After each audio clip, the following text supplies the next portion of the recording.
Well, welcome everybody to another edition of 100 Yards of Football. This is the National Football League show that we put together. Each week we talk about the games, the players, the story, and the inside story about what's going to happen throughout the week. But happy holidays, everybody. This is the first of the major holidays. We want to say happy Thanksgiving.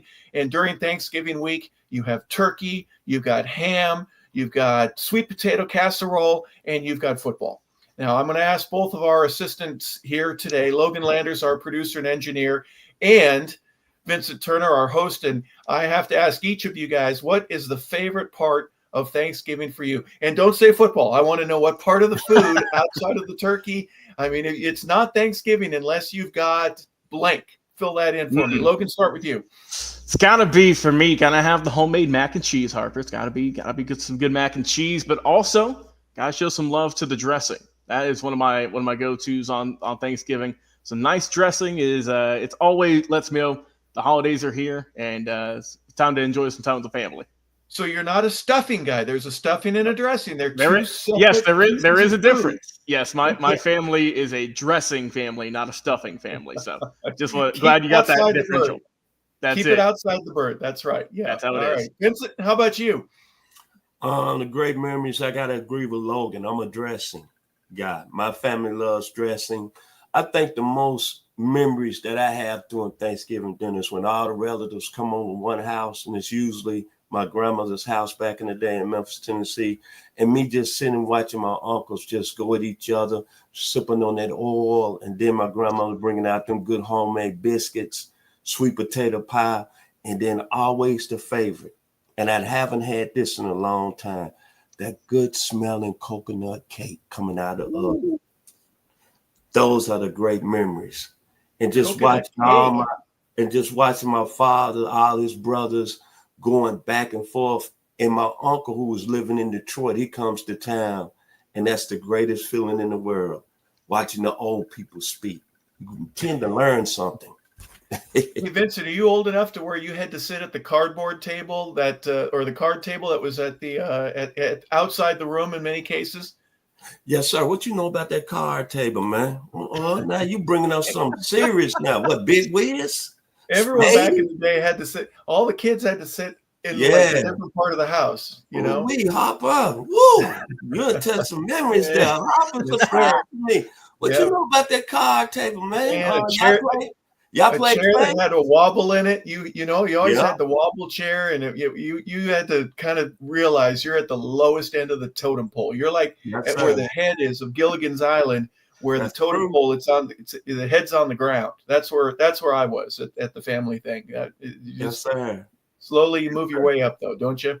Yes, sir. That's awesome. Well, now I asked for your food memory on purpose, but what is your football memory? Is there any specific game, Logan, that you remember better than any of the others? Ooh, not specifically, I would say. It's more so for me, whenever I go for Thanksgiving, it's always on in the background per se. We're mostly just talking, having a good time. Well, if there's a touchdown or a big play, we'll say, we'll say, oh, yeah, cheer on or whatnot. Or, if it's one of our teams playing, we'll say, oh, come on, maybe we can get them next drive. But no, honestly, Harper, I don't have a core football memory on Thanksgiving. It's more so just for us. That's more so the background noise to just kind of enjoying each other's company for me.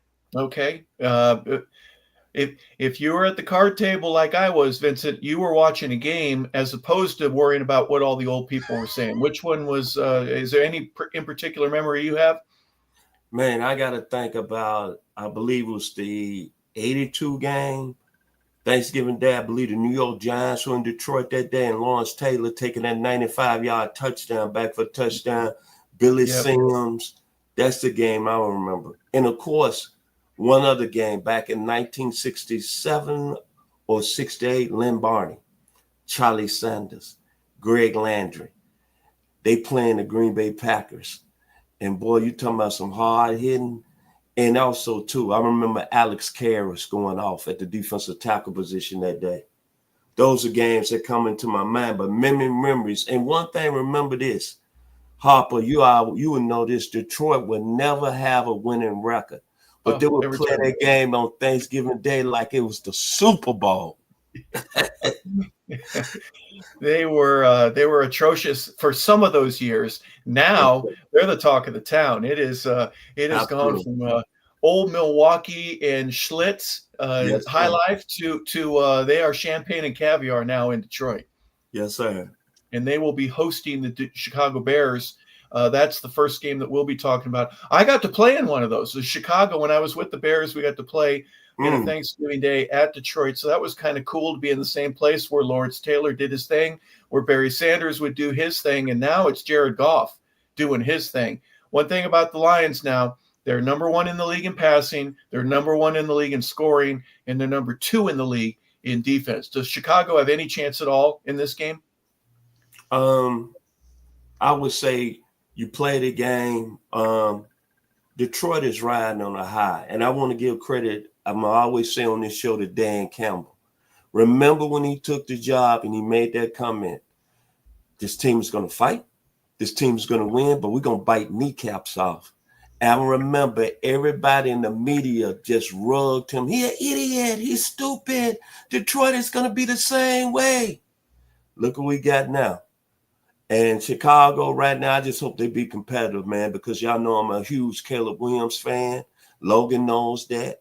And Logan knows there's some other people that writes on these different websites that's been killing Caleb over the last few weeks. But I didn't notice some last week. Well, I didn't notice some on Sunday after Chicago lost to Minnesota. Caleb, 32 of 47, 340 yards, 2 touchdowns. I'm not going to put your name out there. There's 2 of you. But I didn't see you writing the thing. I saw you was quiet. Couldn't hear anything. As we say, here on 100 Yards of Football, crickets. But Detroit is riding on a real high. Their team that's seriously, a lot of people saying it's the favorite coming out of the NFC, going to the Super Bowl. And you got to be happy for Jared Goff. Think about his career with the Rams. I saw the interview he did a couple of weeks ago, and he said he felt a certain kind of way. He went to Detroit. He said it was like a second opportunity for him. And you brought out all them great stats, Harper. They are a serious football team. They built on a D-line, offensive line. They're very strong on the back end and the secondary. And I love their running game, Jamal Gibbs, Mr. David Montgomery. They made every right move. And you got to give kudos also to the GM, Brad Holmes, for being able to work with Dan Campbell. And then what they did coming into this year, they was kind of really slim, as I just mentioned in the secondary. They went out and drafted Teron Arnold. And you got 2 Roll Tide guys back there in the secondary. I see Detroit rolling, but I think Chicago's going to make it a competitive game, and I'll be watching. Logan, your thoughts? Yeah, I think that, like Vincent said, just kind of piggyback off that. I mean, Detroit, credit to them. I mean, for the longest time, they were the bottom feeders. Everyone's making fun of them. You know, as everyone knows, they had the winless season 15 plus years ago, and look at them now, 10-1 on Thanksgiving. You know, and now they are the heavy favorites. I saw that some people are even saying these might be the favorites for the Super Bowl.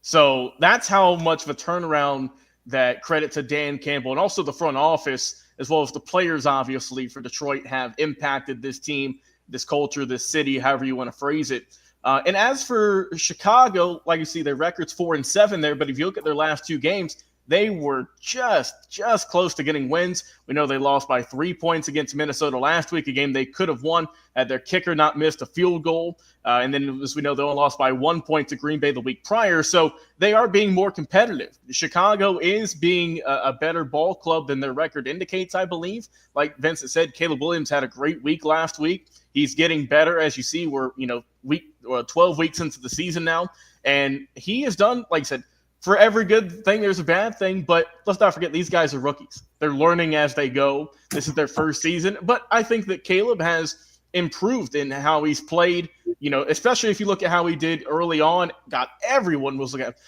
he's holding on to the ball too long or he's making bad decisions. You can tell that he's thinking smarter now because why? Experience. He's getting more snaps. He's seeing more plays. And he's becoming a better football player week in and week out. And we see he's starting to dissect and read defenses. So I think Detroit will win this ball game. I think they are just a great ball club. I didn't expect them to be as dominant, though, as they have in this game, and that being with their best defensive player, Aiden Hutchinson, being out for the whole season now. but they have not missed a beat with him being out. As you said, Jared Goff is a guy who's in MVP talks right now, and rightfully so. The only blemish on his record was that 4 interception game, but other than that, he has looked sharp, and I think that Detroit will get the easy win in this one on this Thanksgiving.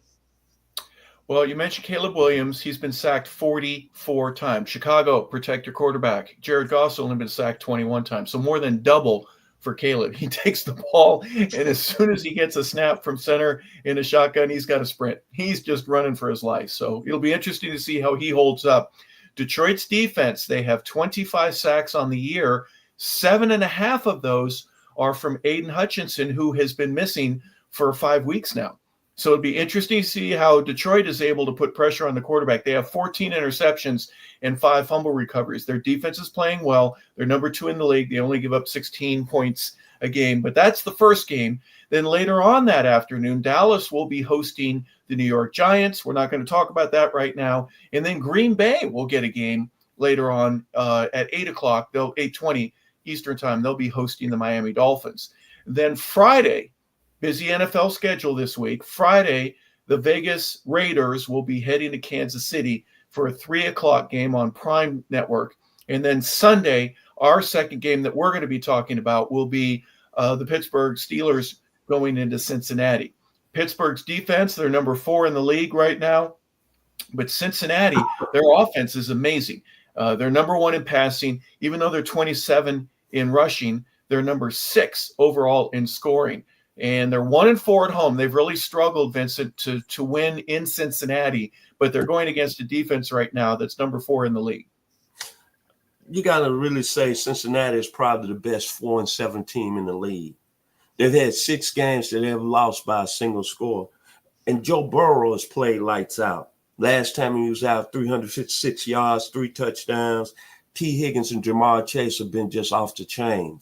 So you're looking at a Cincinnati team. If they won, I would say 2 or 3 of those close one-score games they lost, we'd be talking about Cincinnati probably in the mix, in the playoff mix.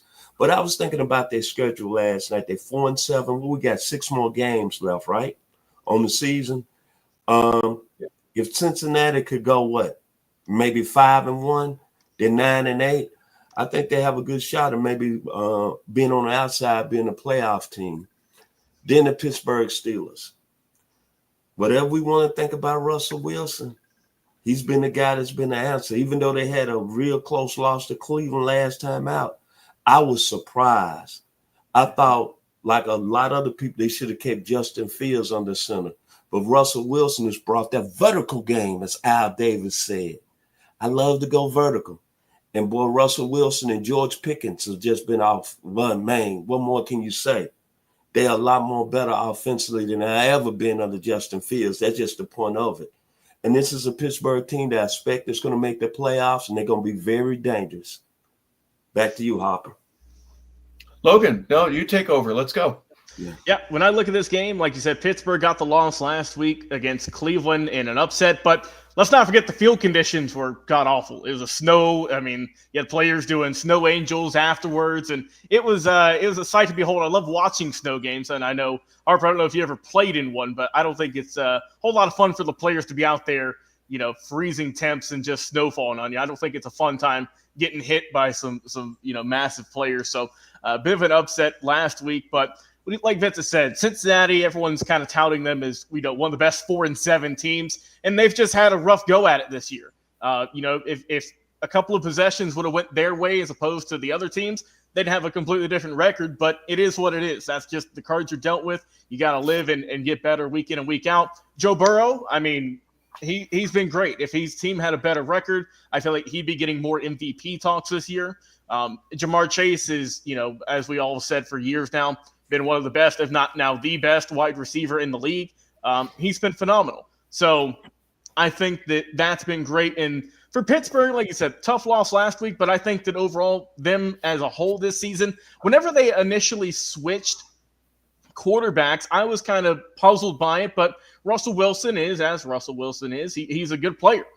He's solid. He's a veteran. He knows what he's going to be doing, but I think that in this one, I'll go with the slight upset. I think Cincinnati will get this one, and like I said, try to keep their potential playoff hopes alive. Well, the next game we're going to look at is Tampa And why are we talking about a 5-6 team going into a 3-8 team? Well, if you're any fan of the NFC South, and we're here in Atlanta, it's important what's going on. I'm really surprised about how Tampa Bay and Baker Mayfield specifically, they average 241 yards passing the ball. They're number 7 in the league. They're in the top 10 rushing the ball. They average 28 points a game. They have 4. They're number 4 in the league, ranked there. And how could they have lost 6 games with all those great things? Their defense is the part that's really an issue for them. They have 24 points a game. They're 24th in the league with that. Does Carolina have the ability, whether it be Bryce getting the nod and going back to him, or Andy Dalton? You've given Andy plenty of time. I don't know how you figure it out in Carolina, but in terms of an NFC South game, Logan, we'll start with you this time. What are your thoughts here concerning the matchup between Tampa and Carolina? Yeah, I mean, Tampa and Carolina, I mean, we saw Tampa, they took care of business last week, right? Baker Mayfield looked phenomenal against, unfortunately, the lowly New York Giants, who've just not been able to get out of the box this year. So they were able to take care of business as they should have. And for Carolina, Bryce Young, whenever he got benched, look, everyone's saying, oh, he's done for. Well, that's it. He's done for, but he's looked good since he's returned. He has looked a lot better. I think that, since he didn't have that stint on the bench there in favor of Andy Dalton, that, it took some time. He learned, he reflected, he studied film, obviously, and he's looked a lot better. Now, in the NFC South, as you mentioned, these teams are fighting for first place. The Falcons currently hold that at the moment, and Tampa is the closest to them. So if you're a Falcons fan, you're rooting for the Panthers. But realistically, I'll go with the Bucs in this one. I think that Baker Mayfield, Mike Evans, really good combo there, obviously, and I think that they're just going to run all over this Carolina defense personally. I'm going to start with Tampa Bay. A couple of weeks ago, we thought the Atlanta Falcons was going to be the team in NFC South. Now it looks like the wheels are coming off. Tampa's on their game back. And as you said, Harper, you got to be happy for Boomer Sooner, Baker Mayfield. First round draft pick of the Cleveland Browns, didn't work out there. He went to Carolina, didn't work out there. Went to LA, started a couple of games, came to Tampa Bay. We didn't know what we was going to get with the Boomer Sooner. But one thing I remember about Baker Mayfield, remember when he was at the University of Oklahoma? He came there as a walk-on and took a job from a 5-star and ended up winning the Heisman. I love the young man. And I'm going to tell you this. A lot of people now not saying the Falcons are the best team in the division. With Baker Mayfield and that young running back out of the University of Oregon, Mr. Bucky Irvin, Tampa Bay is on Atlanta's heels. Now to Carolina. What can you say about Bryce Young? Character, being raised right. Do you know how difficult it was for him himself to be benched? That was tough. And I saw him on that sideline just, be the most character guy in the NFL. But when he got his chance, and we should not be different that he's playing well, because look where he got his Heisman at. The University of Alabama, Nick Saban. As Logan said, he had to just take a little step back, get his head together, but he still became a good teammate. He still was in the room learning under Andy Dalton, and you'll see what happened. I'm happy for him. I'm the happiest guy for Bryce Young. Last week, they didn't beat Kansas City, but hey, he had 263 yards. He had 1 touchdown. He looked totally different than he's looked in his career. But in this game, you got 2 teams that are very good. They're starting to play well. I'm going to take Tampa, but I'm going to tell you this. I wouldn't be surprised if Carolina wins some more games. Back to you, Harper. Yeah, you bring up an interesting point about I never heard a peep out of him regarding problems that were going on in Carolina over the last couple of years. Not a peep. Baker, you call him Boomer Sooner. I'll tell you what, when you take Mike Evans out and Chris Godwin and you say, now you're going to have to, and you're still scoring 4th in the league right now, some good things are going on offensively for Tampa. They just need to learn how to slow some people down. Next game we're going to look at, Philadelphia. The Eagles at 9-2, guys. Anyone surprised that the Eagles are 9-2? And then Baltimore coming off that big win on Monday Night Football on the road with the Harbaugh Bowl that we had where John beats Jim. But the Ravens, their running game, Derrick Henry is amazing, but Saquon Barkley is in the room, isn't he? I mean, he has made a difference. I'm really surprised with how well he has run, especially after that week 2 disappointment where he drops the ball. The Eagles lose a home game on Monday night against the Falcons, but what a rebound that not only Saquon, but the offense has had for Philadelphia. Vincent, let's start with you. Two teams that got Super Bowl aspirations. When you look at two teams got the two best running backs in the game, as you just mentioned, Harper bringing up the running game with Mr. Henry and Mr. Saquon Barkley. I'm going to start with the Philadelphia Eagles. I said even after they lost to the Falcons, I still thought they was going to be a good football team to make the playoffs. But I just didn't know how good Saquon Barkley is.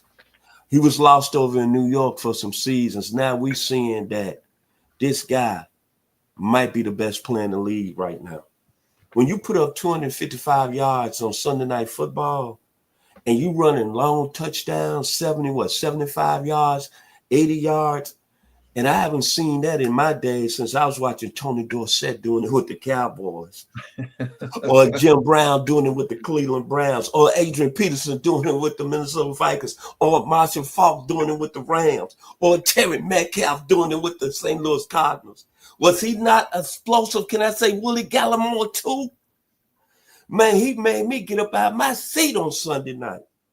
And then you going against the Ravens? You know Derrick Henry. Harper, you played in the league. You know there's going to be some attitude. It's going to be some swagger. Hey, man, I can't let Saquon prove everybody out there he the best back in the league. To me, that's the game of the day. You got two teams with some very explosive football players, Jalen Hurts versus Lamar Jackson. You got A.J. Brown. You got Devontae Smith. This is going to be a real, real good football game. Might be a Super Bowl preview. But You know what? I'm taking the Eagles because I'm going to tell you, Saquon Barkley, he's starting to become in that same conversation in my book of all the great ones. Them runs that he had on Sunday night, Hop, I'm going to take you back. It takes me out of my seat. That one he had, the first one, I got to go back when I was 7 years old and I saw the juice, USC, UCLA, that 32 count. To you, Logan. Yeah, I mean, look, Saquon and also Henry, right? Both of them, they got moved from their teams they're with for many, many years. A lot of people say, look, when you get to a certain age as a running back, you say, all right, well, this is it. They've hit their peak, especially for Henry, who's been in the league a little bit longer, and say, all right, well, he's getting older. Time for him to ship on somewhere else, and that'll be it. But that is not the case. Derrick Henry might have one of the best physiques in football. Guy is built like an absolute Mack truck, and he's proving it week in and week out. I mean, if you just look at the win that they had last night, him and Lamar were just feeding off each other. That was one of the most dominant games that they've put up as a duo this whole season. They've had some really good games. Now, for Philadelphia, look, when you look at Saquon, you run the ball for over 100 yards, that's a good day. When you go for over 200, you're doing something special. Like I said, 255, that is electric. Definitely needs to be in the MVP talks, I believe. Boy, if you're the New York Giants, you are kicking yourselves right now, I'm sure, after letting him go this offseason. And also trading him to your rivals who are thriving right now. Because let's not forget, the Eagles last year, right, they were having a great start. They looked great. And then it just all kind of came crashing down the second half of the regular season, and they couldn't really get it going on both ends of the ball. But you look now, I think the fact that they brought Saquon over really helped out Jalen Hurts. And also for Baltimore, you can say the same thing for Derrick Henry, helped out Lamar Jackson. It takes off some of the pressure from those young quarterbacks and say, hey, you don't have to do all this. I can literally put the team on my back and take you to the end zone. So I think that obviously this is going to be, for me, reason this is the top 5 game. This could be my top game. I'll be watching this one. It's going to be a good matchup. It's going to be a tough one, but I'll go with Philadelphia getting the win in this one and getting to double digits on the season in terms of their win column. Yeah, you look at real quick at the numbers. Philadelphia is number 1 in the league in rushing. They surpassed Baltimore, who's number 2. 193 a game. 193 yards a game is what Philadelphia is averaging. And Baltimore has now been supplanted in being the top rushing team. They are at 180 yards a game, which is still remarkable at the NFL level. But Baltimore is still number 3 passing. They're number 2 in scoring. It's the defense. They're 23rd in the league right now. They give up 24 points a game, and Philadelphia's defense is in the top 5. They're 6. So top 25 for passing for Philadelphia, number 1 rushing, number 7 scoring, and defensively they're number 6. Again, should be a fantastic game. The last one that we'll go with, San Francisco at 5-6. Think about that. The San Francisco 49ers are 5-6. They still haven't figured it out yet. A lot of problems that Kyle Shanahan has had to deal with, injuries, with players getting shot, with contract issues. Here's where San Francisco is right now. Number 4 in passing, number 7 in rushing, number 13 in scoring. They were in the top 10 just a couple of weeks ago, but things have changed for them. And they give up 23 points a ball game. They're going against Buffalo, who is kind of average, except when you get to scoring. 29 points a ball game, that's 3rd in the league, and their defense is now answering the call with 17. Logan, we'll start with you. In a great game, is it a must-win for Kyle Shanahan and the San Francisco 49ers? I believe it is. I believe this is a must-win game. It's a tough one, though, for God's sake. You're playing up against Buffalo, 9-2 on the year. They've looked sharp. And for San Francisco, like you said, Harper, they've just been thrown hurdle after hurdle after hurdle. And for, some days they'll look better than others. Like you mentioned, players have been injured. One's been shot in Ricky Pearsall. Brock Purdy, we know, has been banged up. I mean, the running back room, McCaffrey had to go to Germany, for God's sake, to get some work done on his knee. So it's just been a very just off season for them. You signed Debo or in the off season to a big money contract, and that hasn't looked great so far. So it's just not been working right now for San Francisco, which is really just hard to see because, God, coming into the season, like you said, they were picked to go back to the Super Bowl, be in the championship game. But now, like you said, right now, they're on the outside looking in at the playoffs. They're not even in contention at the moment. And I thought they would run away with their division in the West, but that is not the case this year.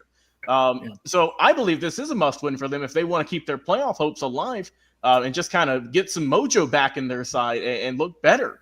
As for Buffalo, look, we know right now they're the top dogs out there in the AFC East. They just have to maintain if they want to get to the playoffs and win their division, which I believe they will do, the way that just that division's kind of been shaping up. I know Miami's been playing a little bit better, but I still think that Buffalo's got the edge on them at the end of the year. I think in this one, Buffalo will get the win in this one. I think Josh Allen's had a really good year also. This is a really good team in Buffalo. Like I said, that's why their record indicates what they are, 9-2. That means you've only had 2 losses on the year. You've looked really good.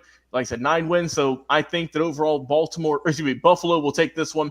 And as for, Kyle Shanahan and the 49ers, I don't know what you can do. I mean, you've had so many just difficult tasks you've had to overcome pretty much week after week. It just feels like they can't really get anything going. It's 1 step forward, but 3 steps back, kind of like how it's been all season. So I'll go Buffalo getting the win in this one, Harper.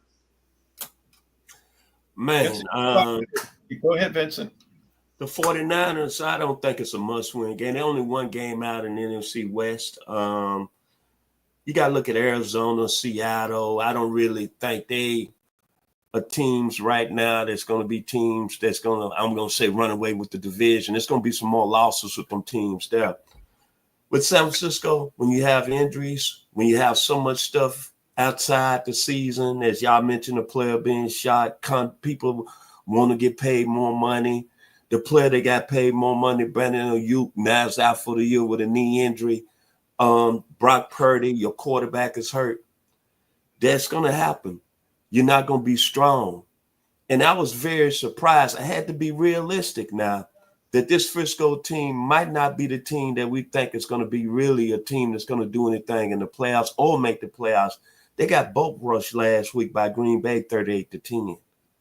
And you know yourself, Harper, you being a professional player, it's only so much you can do when you got so many frontline starters out.